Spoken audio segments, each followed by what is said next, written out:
میں خود کو پہچانوانے نہیں آئے تھے، یہ اس دنیا میں اسے پہچانوانے آئے، یہ اپنے کو منوانے نہیں آئے تھے، یہ اسے منوانے آئے۔ مصیبت کا وقت ہو تب بھی انہوں نے اسے پہچانوایا۔ حسین کا اکبر جب جانے لگا تو آپ نے کہا پروردگار گواہ ہے اللہ اکبر، حسین توحید کو گواہ بنا رہے ہیں، اب وہ جا رہا ہے اس صورت میں سیرت میں تیرے رسول سے مشابہ۔ عزیزوں، کہ اتنا بڑا حسین کا اربعین یہ اللہ کا وعدہ ہے، چونکہ حسین نے اللہ سے کیا ہوا وعدہ پورا کیا تھا، تو اللہ نے حسین سے کیا ہوا وعدہ پورا کیا۔ اربعین کی شکل اور یہ اربعین کا بڑھتا ہوا مجمع اور یہ بڑھتا ہوا ہجوم اس بات کی دلیل ہے کہ اللہ اپنے وعدے کو پورا کرے۔ مگر میری آپ سے گزارش ہے خدا کے واسطے، آپ اربعین پہ جاتے ہیں جائیے تو اللہ آپ کو بار بار بلائے، مگر اربعین سے جو ویڈیوز اور کلپس آ رہی ہیں وہ عجیب و غریب ہے۔ اس طریقے کی ویڈیو آ رہی ہے اس کی شریعت اجازت نہیں دیتی، اس کو دل قبول نہیں کرتی، آپ کا عقیدہ آپ کی محبت نہیں، وہ یعنی اس کو کیفیت ہی قبول نہیں۔ کربلا کے سفر پہ جا رہے ہیں، ایک شوہر بیوی ہاتھ پکڑ کے جا رہے ہیں، آپ شوہر بیوی ہیں مگر آپ ہیں کس راستے، آپ کی منزل کیا ہے؟ آپ کی منزل کربلا ہے۔ خدا کے واسطے اس قسم کی ویڈیو کو نہ بڑھایا جائے، نہ بنایا جائے، نہ ہی شیئر کیا جائے۔ یہ انسٹا پہ جاتی ہے تو چونکہ کربلا کا تصور کچھ اور ہے، کربلا کا تصور کچھ اور، اللہ نے گھر میں خوشخبری دے دی کہ آپ کے یہاں ولادت ہونے والی ہے، اب وہ پورے اربعین میں ایک چھوٹے سے بچے کا کپڑا لے کے گھوم رہے ہیں، اسی کی ویڈیو بنا رہے ہیں۔ یہ سب ٹھیک نہیں، خدا کے واسطے۔ اب یہ کیا ہوتا ہے، یہ پڑھاتے ہیں، آپ نے دیکھی، آپ لوگوں نے بھیجی، نہ اس کو جاؤ میں اس کو بنا کے اس میں کمنٹس میں لکھیں، یہ سب ٹھیک نہیں ہے، کیونکہ کربلا ایک ایسی جگہ ہے جس کا تصور سن کر ہونا آتا ہے۔ ایام ازا رخصت ہو گیا، چاند جب تک نظر نہیں آیا تھا پوری دنیا بے چین تھی، محرم آنے والا ہے، محرم آنے والا ہے، چاند نظر آیا، چاند رات چلی گئی، پہلی محرم شروع ہوئی وہ بھی چلی گئی، 2 محرم بھی گزر گئی، 5 محرم گزر گئی، شب عاشور آ گئی، شب عاشور آئی پھر روز عاشور بھی گزر گیا۔ کہتے ہیں جب سویب کی مجلس ہے، اب 25 محرم آ گئی، اب امام زین العابدین آگے بڑھے، کہ جی اب جناب سکینہ کی شہادت ہے وہ بھی گزر گئی، جناب زینب کی شہادت گزر گئی، سب کچھ گزر گیا، اب تو محرم ختم ہونے کا زمانہ آ گیا، 2.25 مہینے ہم رو چکے ہیں، ہم آخری راتوں میں بیٹھے ہیں۔ میں تم سے بس ایک سوال کرنا چاہتا ہوں، یہ اتنا بڑا مجمع جو آیا ہے، کیا ان میں سے ایک آدمی ہے جو ہاتھ اٹھا کے کہتے ہیں کہ حسین صاحب ہم نے رونے کا حق ادا کر دیا؟ ہے کوئی؟ جانتے کیوں؟ کیونکہ ہر شیعہ جانتا ہے کہ میں جب جب روں گا پانی کے آنسو روں گا، سجاد جب روئے خون کے آنسو روئے، اور یہ کہہ کے روئے بابا آپ کو رونے کا حق ادا نہیں، اے میرے غریب بابا، اے میرے مظلوم بابا، آپ کو رونے کا حق ادا نہیں ہوا۔ خدا کی قسم سوچ لیا، اس کیفیت کو محسوس کیا۔ کتنے لوگ ایسے تھے جو پچھلے سال اس مجلس میں ہمارے ساتھ تھے، آج نہیں ہیں، نہ جانے کتنے ایسے ہوں گے جو اس سال ہیں، آئندہ برس نہ ہوں گے۔ خدا کی قسم دل بھر کے رو لیجیے گا، دل بھر کے۔ ابھی ذیشان اعظمی صاحب نے مجھے ایک واقعہ بتایا، ذیشان اعظمی جو ہے جو نقابت کرتے ہیں، انہوں نے مجھ سے کہا کہ مولانا وہ چونکہ احرام میں رہتے ہیں، کہتے ہیں کہ سلطان پور کا ایک لڑکا تھا بیمار ہو گیا، ڈاکٹروں نے جواب دے دیا، جب ڈاکٹروں نے جواب دے دیا تو اس کو لا کے احرام میں رکھا گیا، سب لوگ اس سے ملنے گئے، ذیشان میں کہتے ہیں میں بھی گیا، جب میں گیا تو مجھے ہاتھ پکڑ کر رونے لگا، میں نے کہا کیوں رو رہا ہے؟ کہتے ہیں مولانا موت تو برحق ہے۔ کہاں موت برحق ہے؟ کہیں گے مرنا ہے، کسی کو 50 سال میں مرنا ہے، کسی کو 60 سال میں مرنا ہے۔ تو انہوں نے کہا پھر تم رو کیوں رہو؟ کہتے ہیں بس یہ چاہتا ہوں کہ مروں مگر اب نہ مروں۔ کہا کیوں؟ کہا 3 دن کے بعد محرم شروع ہونے والا ہے، میں چاہتا ہوں ابھی نہ مروں، فاطمہ کے لال کو رو لوں، فاطمہ کے لال کو رو لوں۔ اللہ اکبر. روایات کی دنیا میں آپ جائیں گے نا تب آپ کو اپنی منزل کا احساس ہوگا، اپنی منزلت کا احساس ہوگا. ایک عالم نے جو ہے وہ جناب حبیب ابن مظاہر کو خواب میں دیکھا تو اس نے جناب حبیب سے خواہش کی کہ آپ تو اس مقام پہ ہیں کہ آپ کی قبر حسین کے پاس ہے، آپ حسین کے روزے میں ہیں، آپ حسین کے دوست ہیں، حسین نے آپ کو خط لکھ کے بلایا ہے، آپ کے پاس تو سب کچھ ہے، کیا دل میں کوئی ارمان ہے جو آپ چاہتے ہو کہ کاش مجھے یہ بھی مل جاتا؟ کہاں ایک ارمان ہے. کیا کہتے ہیں جب میں یہاں سے ان کا مقام دیکھتا ہوں نا جو حسین پہ روتے ہیں تب مجھے احساس ہوتا کہ کاش میں حسین پہ رو لیتا تو یہ مقام بھی مجھے مل جاتا. اللہ کم نہیں ہے حسین پہ رونا، آسان نہیں ہے حسین پہ رونا. حسین پہ رونا تو گھٹ کے نہ رونا، حسین پہ رونا تو آہستہ آواز میں نہ رونا، حسین پہ رونا تو بلک بلک کے رونا، حسین پہ رونا تو تڑپ تڑپ کے رونا. یہاں کیوں آئے ہو؟ کسی رشتہ دار سے ملنے آئے ہو؟ نہ صرف اس لیے آئے ہو کہ حسین پہ رونے کے لیے چند راتیں بچی ہیں، یہ آخری راتیں ہیں. دل بھر کے رو لو، تڑپ کے رو لو، فریاد کر کے رو لو. خدا کی قسم ہم نہ روتے اگر سکینہ کو دل بھر کے رونے دیا جاتا. ہم نہ اگر سکینہ کو دل بھر کے رونے جانتے ہو. میں ایک روایت پڑھ دیتا ہوں اور دل بھر کے رو لیجیے گا. تاریخ کربلا نے ہر چیز کیلکولیٹ کر دی. یہ بتا دیا زینب کتنے بازاروں سے، کتنے موڑوں سے، کتنے شرابیوں کے مجمع سے گزرے، سب کچھ بتایا نا تاریخ. مگر تاریخ کربلا دو چیزیں نہیں بتا پائی. ایک تو یہ نہیں بتا پائی کہ سجاد کی پشت پہ تازیانے کتنے لگے، دوسرے یہ نہیں بتا پائی سکینہ پیاسی کب تک رہی. اللہ ہم کہتے تھے سکینہ 3.5 برس کی تھی. خدا کی قسم جب تم گھر جانا نا اور تمہارے گھر میں کوئی 3.5 برس کا بچہ ہو اسے بلانا، اس کے رخسار پہ اپنا ہاتھ رکھنا. جب ہاتھ رکھو گے تو تمہیں احساس ہوگا رخسار چھوٹا ہے ہاتھ بڑا ہے.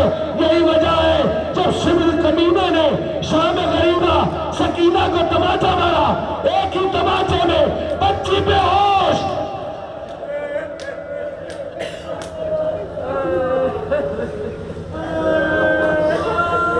جب ہوش آیا تو فرات کرو. اے چچا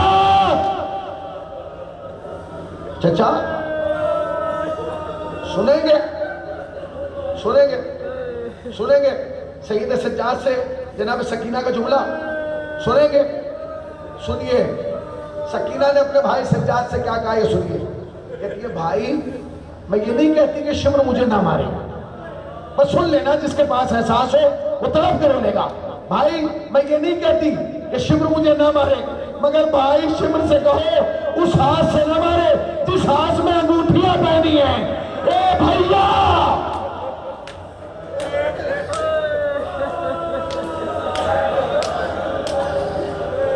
تمہارے ہاتھ نہیں بندے، اپنی آوازوں کو آزاد کرو. یا جناب سیدہ آئیے دیکھیے آپ کے بچی کو رونے والے، آپ کی بیٹی پہ ماتم کرنے والے. جزاک اللہ. اللہ تمہیں کو غم نہ نہیں بتایا. آج تک تاریخ کی کوئی کتاب نہیں بتا پائی سکینہ پیاسی کب تک رہی. بس ایک روایت ہے جس سے پتہ چلا ایک دن شام کے زندان میں آدھی رات ڈھلنے کے بعد سکینہ اپنی جگہ سے اٹھی اور اٹھ کے قید خانے کے اس کونے میں آئی جہاں سید سجاد مٹی کے ڈھیلے پہ سر رکھے اور آنکھیں بند کی. بچی آئی اور اپنی ننھی زلفیں انگلیاں بھائی کی زلفوں میں ڈال دی. سجاد نے جب زلفوں میں انگلیوں کو محسوس کیا آنکھیں سکینہ کو بیٹھے ہوئے دیکھا، اٹھ گئے. کہتے سکینہ میری جان تم، میری بہن تم کیوں آ گئی؟ ہمیں بلا لیا ہوتا. کہتی ہے بھیا بلا لیتی اگر بہن بن کے آتی. آج بہن بن کے نہیں آئی، سوالی بن کے آئی. بھائی کچھ مانگنا چاہتا. سجاد نے سکینہ کا چہرہ دیکھا، پھر آسمان کی طرف دیکھا. کہتی ہے بھائی بہن آدھی رات ہو گئی، کیا تم سوئی نہیں تھی؟ سوئی نہیں، تمہیں نیند نہیں آئی؟ سکینہ نے کہا بھائی ایک بات بتاؤں. کہا بتاؤ سکینہ. کہتی بتاؤں. کہا بتاؤ. اب جو محسوس کرے گا رو لے گا. کہا بتاؤں. کہا بتاؤ. کہا بھیا پھر سنیے میں شام غریبہ کے بعد کبھی سوئی نہیں. خدا کی قسم تمہارے رونے پہ سلام ہے. اپنی آوازوں کو آزاد کرو، سکینہ کو سکون ملتا ہے۔ بھیا میں شام غریبہ کے بعد کبھی سوئی نہیں۔ سجاد نے کہا سکینہ کیوں نہیں سوئی؟ تو بھیا کیسے سوتی؟ جب بھی آنکھ بند کرتی تھی ایسا لگتا تھا شیو تماچے مارنے آ رہا ہو۔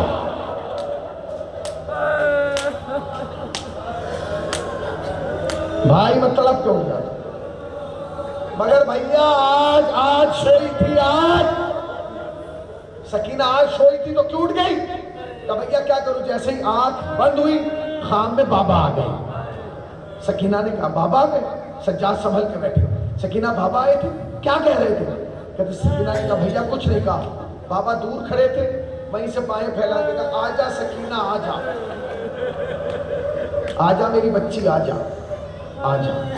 خدا کی قسم جن کی بیٹیاں ہیں نا وہ اس بات کی گواہی دیں گے، جن کی بیٹیاں ہیں 4-5 سال کی بیٹیاں ہیں، جب باپ کچھ دنوں کے لیے باہر چلا جاتا ہے نا، کچھ دنوں کے لیے بچی پہلے فون کرتی ہے بابا یہ لے کے آئیے گا، بابا یہ لے کے آئیے گا، بابا یہ لے کے آئیے گا۔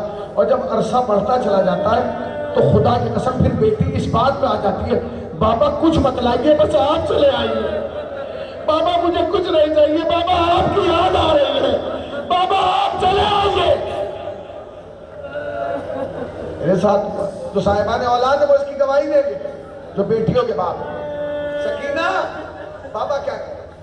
کہا بھیا بابا نے کچھ نہیں کہا، بابا دور کھڑے تھے، کہہ رہے سکینہ آجا آجا۔ سکینہ ہمیں چھوڑ جاؤ گی؟ بھیا کیا کروں؟ بابا کا سینہ بہت یاد آتا ہے، بابا کی خوشبو بہت یاد آتی ہے۔ اچھا سکینہ، اچھا بھیا مانگو؟ ہاں سکینہ مانگو۔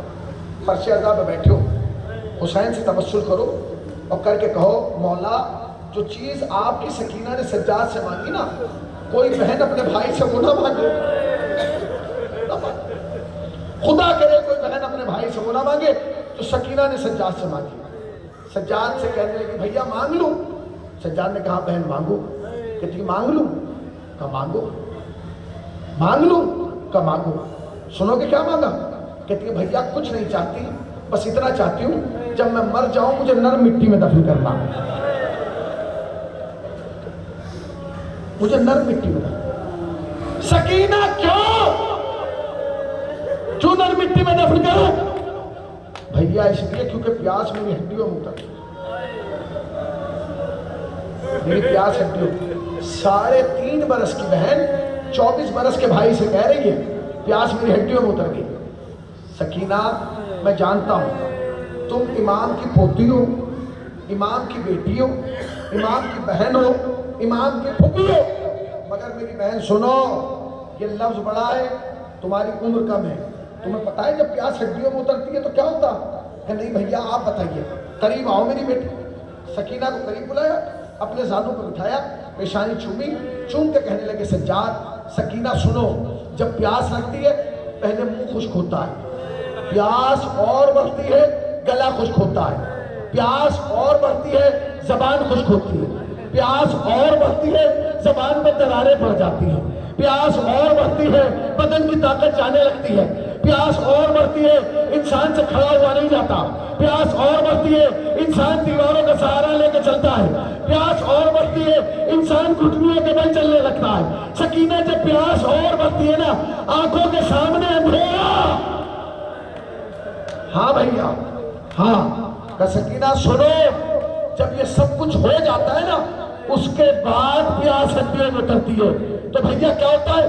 کہتے بہن سنو جب پیاس ہڈیوں میں اترتی ہے نا سب سے پہلے ہڈیاں خشک ہوتی ہیں، جب ہڈیاں خشک ہوتی ہیں تو ہڈیاں گوشت چھوڑ دیتی ہیں، ہڈی الگ ہو جاتی ہے، گوشت الگ لٹک جاتا ہے۔ یہ سننا تھا۔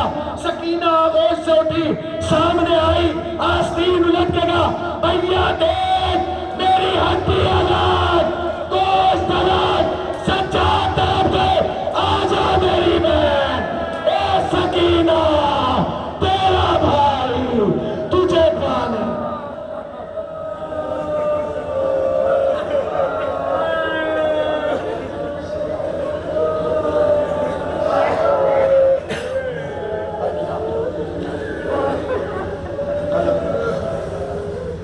پروردگارہ تو واسطہ مختصر و قلیل سی بات قبول فرما۔